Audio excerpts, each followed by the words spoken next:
Welcome to Building the Best You, a destination for you to reimagine what is possible in your life and then create it.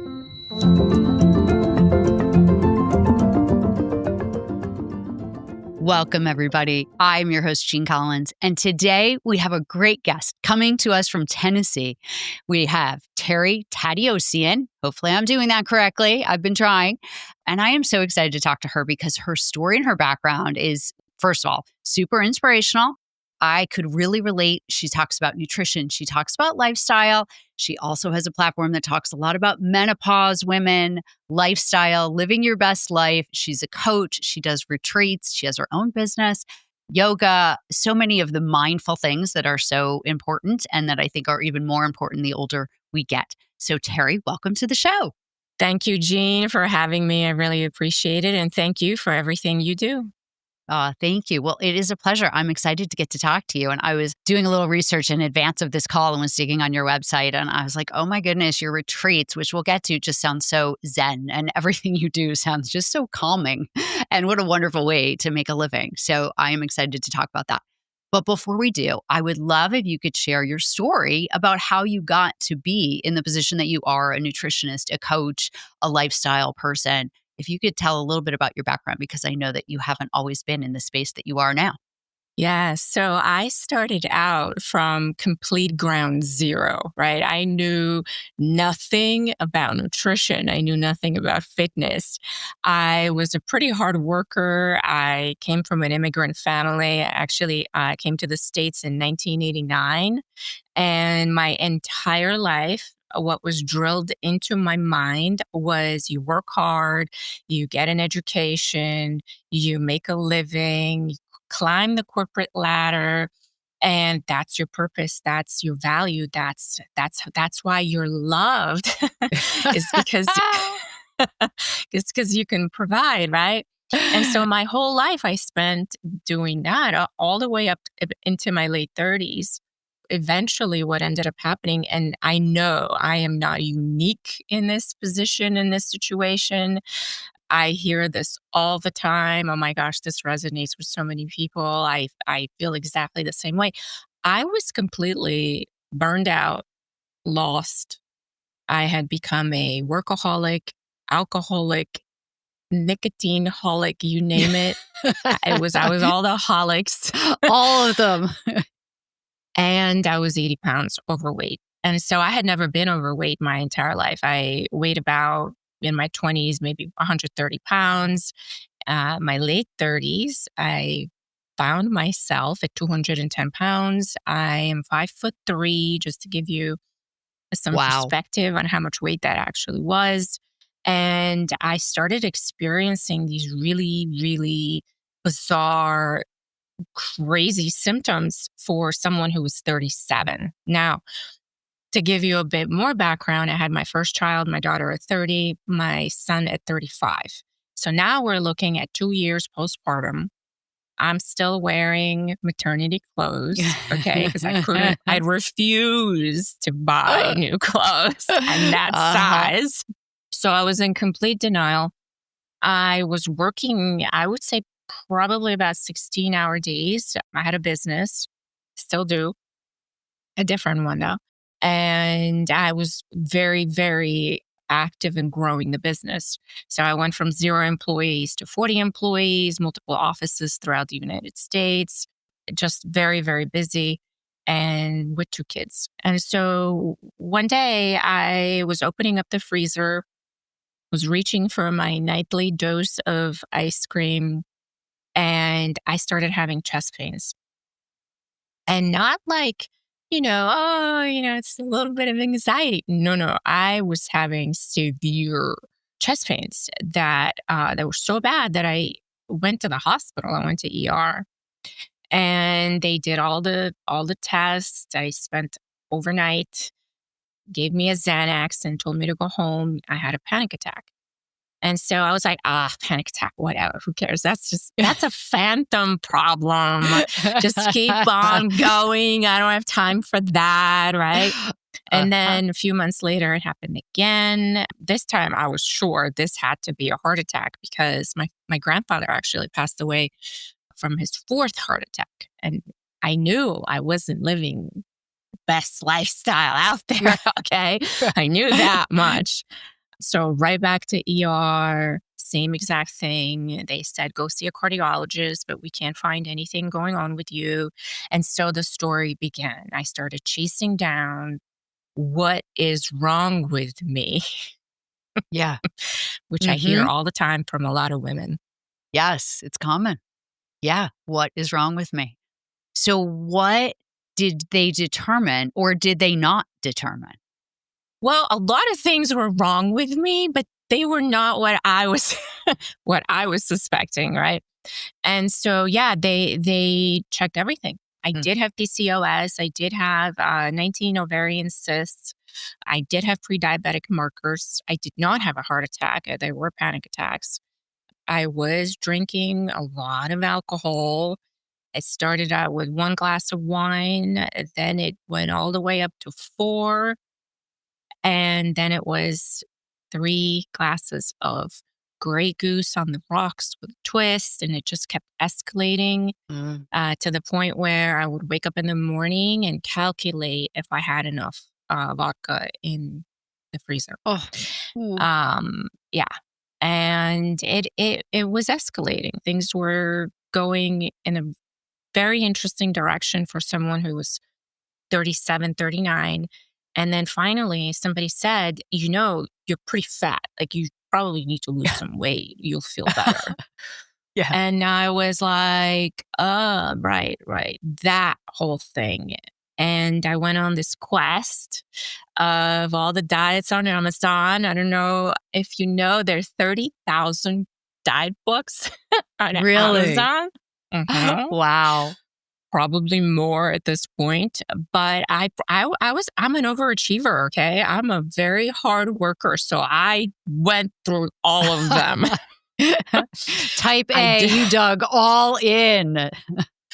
I did. I tried every diet you can imagine, and I laugh about it now, but it was a very interesting time back then because I would do diet after diet after diet, and none of them ever worked. I mean, they did for, let's say, like 6 weeks. I white knuckled it. I followed all the protocols. I did all the things.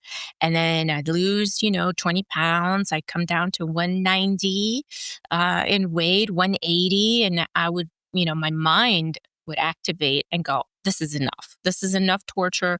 This is enough sacrifice. You're already sacrificing enough. You work so hard.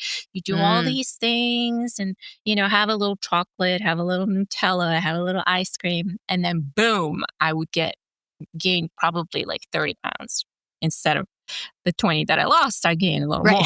more. Right. And Sure. so, yeah, so this cycle just kept going and going and going. And then finally, I sat myself down and I had a mental board meeting with myself. And we all determined, all the personalities that live up in the head, we all Yep. determined that diets don't work and we need to do something different because that wasn't working for us. And so I ended up hiring a coach who got me into this lifestyle. So this is about, I'm going to be 50 next year. So we're talking about ten years ago. Mm. And I got introduced to nutrition and weightlifting and high volume foods and how often to eat. And the fact that I was barely eating all day and then binging at night. Yeah. And what is emotional eating and why do we do it? And all kinds of things like that. Yeah.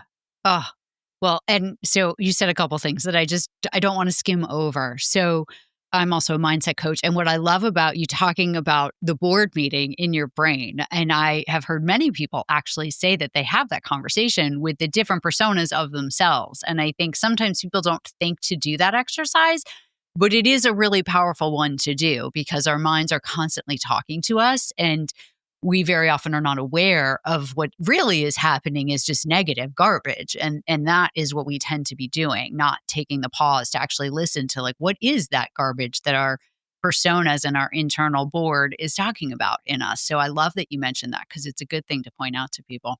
Also, congratulations to you on 10 years because I love meeting people like you because you are living proof that it is not a diet. It is not one thing. It is a commitment to a lifestyle. And that is what works, is the commitment to a lifestyle. 100%. Right. So what also happened, and I'm curious about this because I'm 55 and you're about to turn 50. So did that lifestyle have to also pivot as you started to move through your 40s and hormones came into play? And has that now added another level of your knowledge, your skill set, and your own constantly needing to work on yourself? Such a good question, because here's a plot twist.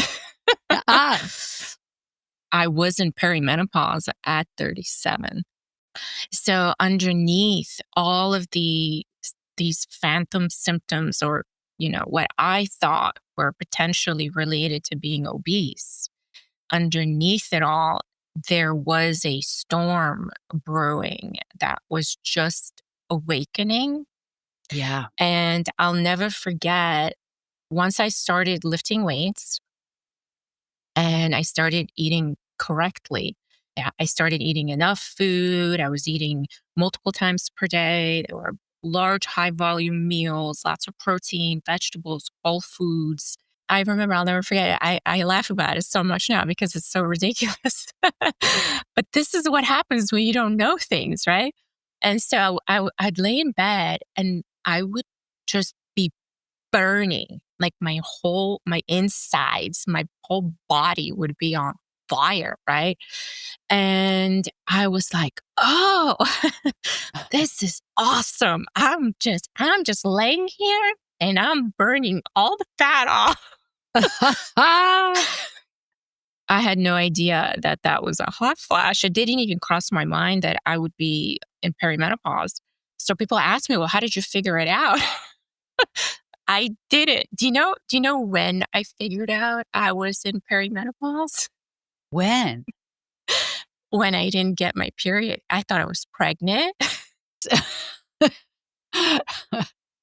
Yes, I didn't get my period, and it was like 3, 4 months passed by, and I was like, "OMG, I'm pregnant?" And this Pregnant. was at 42, and I was thinking to myself, "Oh, there's no way. This is not possible. I cannot be pregnant at 42." I wasn't. I was done. It was over. Wow. So the thing that is also so interesting about this is you're talking about when you were 42, which was almost 8 years ago. And I feel like even a year ago or even 2 years ago, the concept of perimenopause and menopause was something that was not discussed at all. Like there were absolutely no resources. And it's just now starting to hit and be a subject that there are lots of books about. There are lots of people on Instagram about it. Doctors are becoming more educated. And even depending on where you live, it's still really hard to get information. So it is amazing to think that this happened to you 8 years ago, that you were in this state with so little information. So little information on a lot of things. And I mean, it's interesting because it was good and bad at the same time, right? Because here's the thing that I noticed that's happening today that I would have probably gobbled up back then. Because when you're in a state that I was in, that a lot of women find themselves in, where you're obese, you're overwhelmed, you're overstressed, you have kids, you have a family, you have a business, you and you're desperate, right? So you're desperate for a quick fix, you're desperate for quick results. And there's a lot of charlatans out there selling quick fixes and promoting all kinds of supplements and pills and shots and all this stuff, right? So I would have latched on to that so fast Yeah, sure. without giving myself a chance at all to do it the right way. And so, in a sense, it was a blessing for me not to even know that I was in perimenopause slash menopause until it was too late, because it didn't let me I didn't get into my head, essentially, Mm. right? But at the same time, it was not a blessing because it was scary, right? I didn't know what was the heck was going on, and so my mind attributed it to something else. And thankfully, I was doing positive things in my life where, I was changing my lifestyle simultaneously, where I would attribute perimenopause symptom to, lifting weights. Oh, my muscles are awake. I'm burning up there. My muscles are growing, Yeah. like things like that. Right. Because I just didn't know. But if I wasn't doing positive things with my life, it would have been a lot scarier, right? Because I wouldn't have had information or anything to attribute it to. I would have gone in the negative direction, like you said earlier, right? Right. 98% of our thoughts are negative. Right. Yes. Yes. Well, and I would love to transition and talk about your business because I think one of the other really cool things that you do with your business is you create communities of like minded women. And so you're taking the scary out of not knowing and feeling alone and suffering from all these symptoms. And you're providing a roadmap and also providing a community so that women don't feel so alone because everything that you described, I've met so many women who feel exactly that same way and are struggling with so many similar things, whether it be the panic attacks, the anxiety, the overworked, the drinking too much, very common, drinking too much, right? Not sleeping enough, not exercising enough, not lifting weights. I mean, everything that you mentioned, the whole lifestyle part of it, not making themselves enough of a priority, it just feels so common. Yet it's so easy for women to just keep going and plowing through without an acknowledgement that you're not alone in what you're doing. Absolutely, because we have been conditioned to value certain qualities about ourselves that are, in my opinion, upside down, right? So it's very valued in this society, and it's not just this country, it's worldwide to be really busy, to be, working really hard, to be an overachiever, all of these things, right? Type A's. And I feel like from everything I have experienced firsthand and what I have seen in other women is that we have forgotten how to be still. We have Mm, forgotten what it really means to be a woman in a sense, right? We have forgotten that it's not necessarily all about being active and busy and rushing all the time and more about being in the moment or being inside of our body, right? And so we have lost some of that knowledge, that intuition, that intuitive state of embodying our own presence.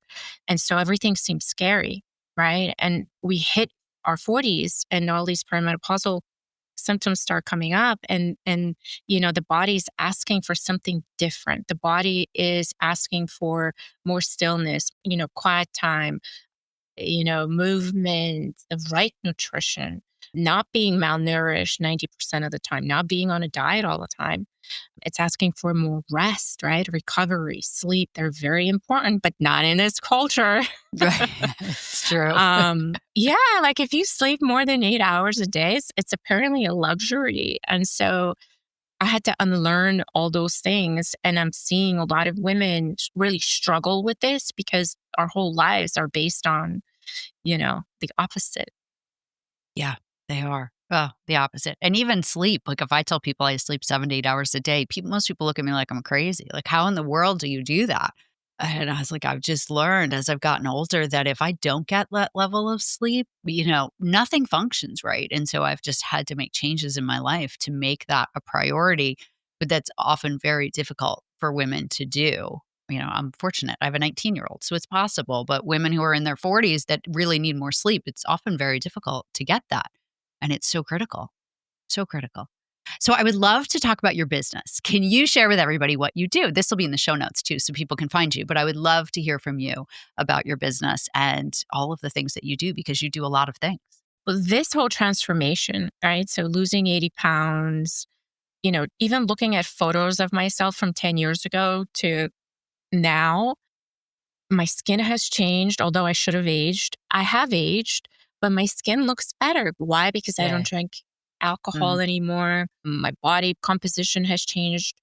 All of these, even my hair and my eyesight have gotten better. Okay. Wow. It's really bizarre, but that's what's happening. So that led me to have a lot of women asking for help. And so I started coaching about 4 years ago for lifestyle transformations. And that eventually led to in person retreats in the Smoky Mountains where we talk about all these things in person. So it's more of a condensed and immersive experience, 5 days, 4 nights, a lot of nervous system resets, right? So that's one of the other main things I have found over time is our nervous system is dysregulated, especially during perimenopause, and our mind is running in every direction. We are fearful. We don't know what the heck's going on. Emotional regulation is not at its most optimal. So we talk about all of that. Yoga, Pilates, hiking, spending time in nature, grounding, the right food, the right nutrition. So, yeah, that's ultimately those are the two things that I spend my time doing now. It's coaching and leading retreats for women that are looking to expand their horizon when in midlife. Yeah. Well, and it also sounds like it's not just nutrition and it's not just exercise. Because when you start to talk about nervous system regulation, there's a whole mind body connection, which for a lot of people requires some education and some skills that they might not naturally have on their own. So I would love to just dig in just a little bit from one-on-one coaching. If someone is seeking out a coach, what does that process look like? Talking about a full mind, body, exercise, all the components. What does that actually look like? For one on one coaching, it's usually women that are either looking to gain weight or lose weight. I know it's surprising, right? There are women that need to gain weight. I don't know many of those, but okay. Yes, yes. I would say it's about 40-60 split and maybe 40-40, and then there's 20% that are looking for body recomposition, right? So they don't need to lose or gain weight. They just want it to be diverted to different spots. And so we started working on nutrition, training, specifically lifting weights.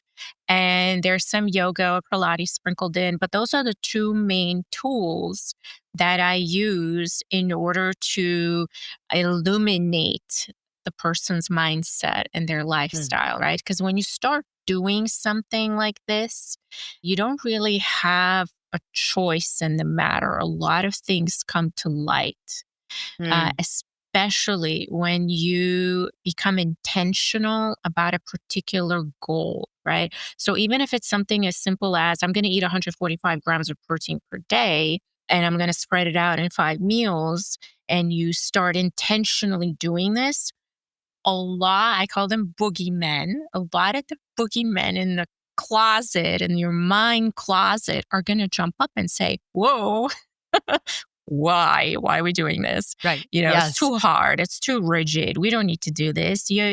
All the reasons, right?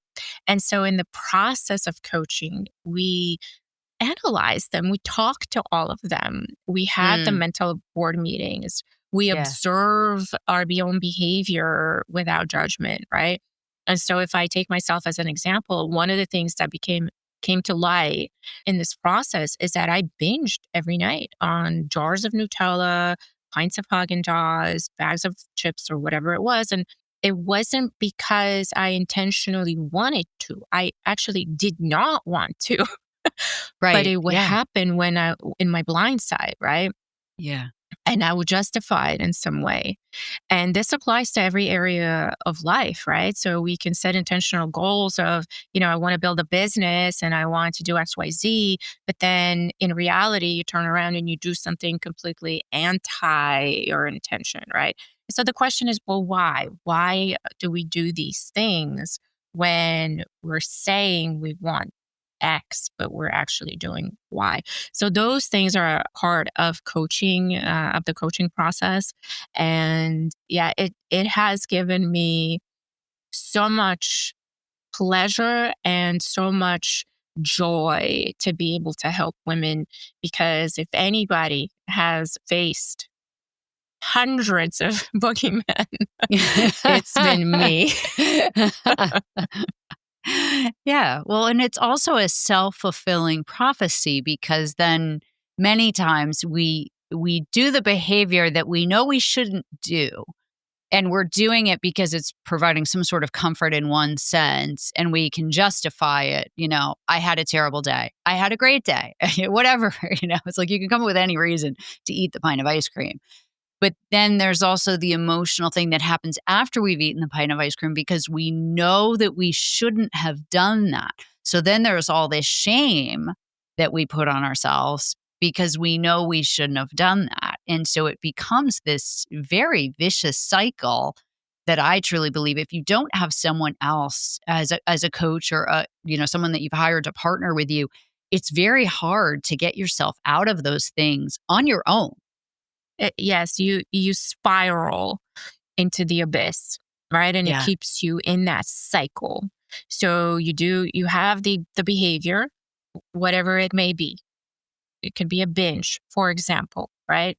And you feel really good in the moment, right? Because when you're Yeah. having an emotional eating binge, it's emotional, right? So it's urgent and you feel like you have to have this immediately, and you're looking for some type of mechanism or some type of a substance to take yourself out of the emotional state that you're currently in, right? Because you don't want to feel it, you don't want to address it, you don't want to acknowledge it, you want nothing to do with that thing, whatever it is, Right. right? And so you Yeah. use food, it could be other things as well. But in this case, and from my perspective, I work with food to take yourself out of that nervous system state that you're in, right? And so once clarity comes back, once you become lucid again, you're like, oh shoot, what the hell was that, right? Yeah, I right? didn't want to do that, but you got caught up in that cycle. And then what happens the next day is we try to fix it. Right. So I'll try and fix, oh gosh, I ate 3,000 calories in that one Nutella jar. Tomorrow, I'm not eating anything. Right. So now you're not only starving physically and emotionally, right? Because emotional Right. eating is an emotional hunger. There's a deep unfulfilled need that we're looking to kind of manage. And Yep. now you're not only hungry that way, but now you're hungry physically. So what's going to happen on day 3? You're back inside the Nutella jar again. And that just keeps repeating. Yeah. It spirals. So when people come to work with you, do you set expectations with them in terms of time frame, in terms of their commitment to time frame? Because as we talked about, we are a society that wants everything now, and we don't want to wait for our goals. So how do you manage time frame expectations with people? So I don't have time frames because this work, there's no time. Yeah, right? There's no time limit to this, Yeah. right? And what I can tell people that are listening is that it is women who are looking to lose body fat, right? Mhm. Specifically, it's very easy to measure that. On average, when a woman is fully committed to the process and to the program, on average, what I Yep. see is a 5 to 7 pound weight drop per month. Per month. Right. And so that's with radical honesty. That's with radically looking at your habits, your Mhm. behaviors, looking at, where things are moving in the wrong direction, just working directly with a coach in an honest way. That's on average, right? And Yeah. and we're talking about women that are maybe, 180, 190 pounds. Right. Yeah. Which sounds healthy to me, based on my understanding of nutrition and health. That sounds like a healthy way to be approaching weight loss because you don't have the yo yo massive up and down of I've dropped a ton of weight really quickly, because then it's also very easy to put that weight right back on very quickly. If you had to say to someone, if they're like, I don't know that I can afford a coach, I can't do that. So if there are two things that someone who's listening could do and they feel like, oh, this resonates with me, I might need to change my lifestyle, but yet they aren't ready or can't financially afford a coach, what would those two things be that you would suggest to someone that they try to embrace for their lifestyle? Number one is you have to do a full audit right? So think of yourself as a corporation, a company, a business. You're running numbers, your body, whether you know it or not, your body is running the ledger, okay? Yeah. So be completely transparent, be radically honest. And for, let's say, 7 to 10 days, measure and track everything that you eat. Mm. At the end of those 10 days, add all the calories up for those 10 Hmm. days and divide it by 10. That will give you your average caloric intake per day. Hmm. Because a lot of times I'll see in this audit, in this financial caloric audit that we do, Yeah. I'll see, 600 calories one day, 3,000 calories the next day, 750 the next day, 2,500 the next day. And so women say, well, it's so different. I don't know how to figure that out. So you add up your 10 days, you divide by 10, that's your average Mm. caloric intake. I can almost guarantee you that you will be shocked at that number, Yeah. Right. right? Yeah. And it's usually two outcomes is what I usually see. Way under eating, Mm. right? So we're talking 1,200 calories on average per day, or way overeating unconsciously, not really realizing that, oh, wow, I'm at 4,000 calories a day on Hmm. average, right? And even though Yeah. I feel like I'm not eating much, these are very calorically dense foods that I'm choosing, and they don't seem like I'm eating much, but just a handful of nuts is 300 calories. So, Right. um, Yes. when you do the audit, you're going to figure that out. And you said something that was really important in the beginning, being really honest. Because a lot of times I think people say, well, I had a glass of wine. And it's like, well, okay, how many ounces of wine did you actually have? Because a glass is not a glass is not a glass. Like it's not all equal. Not all glasses are the same. And even if you go out to a restaurant, a glass of wine can be very different and it could be an 8-ounce pour. And so if you're like, well, I just had one glass of wine, well, but maybe you actually had so much more than what you thought you had as well. It's always the case though, right? So like if you're Yeah. eyeballing things, and we talk about this in coaching quite often, eyeballing things when you have a goal and you really want to meet your goal is a self-sabotaging type of behavior because you are being lackadaisical about it, right? So, and why? Well, it doesn't take that much effort to take your scale, put your plate on the scale, and scoop up your yogurt and be Yeah. precise, right? And it's not Yeah. about being rigid, it's about being precise so that you have the information that you need in order to see a result. If your accountant came back to you and said, we're $3,000, we have missing in the books, but just forget, don't worry about it. That's not Right. going to be your reaction, Yeah. right? You're gonna be Of like, what are course you not. talking about? Right. Right. Yes. Where's my $3,000? Yes. I love that. Okay. So I asked you for two. What's the second thing that people could do? The second thing is start moving, right? Mm. So start walking more. Once you realize you're overeating, and once you start paying attention to that, you're naturally going to start monitoring a little bit better, right? So you're naturally going to start like, oh, maybe I should change things around. Maybe I should add more protein. And there's so much information out there nowadays on what to eat, how much protein, body weight and protein, this, that, this many carbs. I'm going to let the internet answer all those questions. But, Yeah. the second thing is start moving a little bit more, right? And start thinking about how can you incorporate movement into your day where you don't even feel like you're, Mm. working extra, right? And so one of the ways is maybe a stand-up desk, maybe a walking pad underneath your stand-up desk. Maybe, you get up every few hours off your chair and you do a few jumping jacks or squats or whatever, maybe, and anything is better Yeah. than nothing. And there's no one perfect exercise.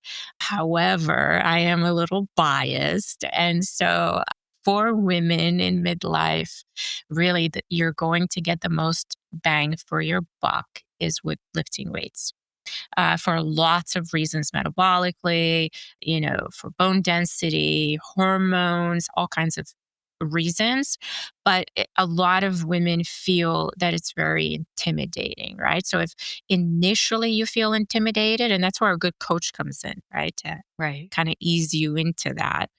If that feels too intimidating, then, you know, just start moving a little bit more just in general. Yeah. Nothing's more important than movement. And I'm a huge fan of I have an Aura ring, and the Aura ring gives you credit for housework.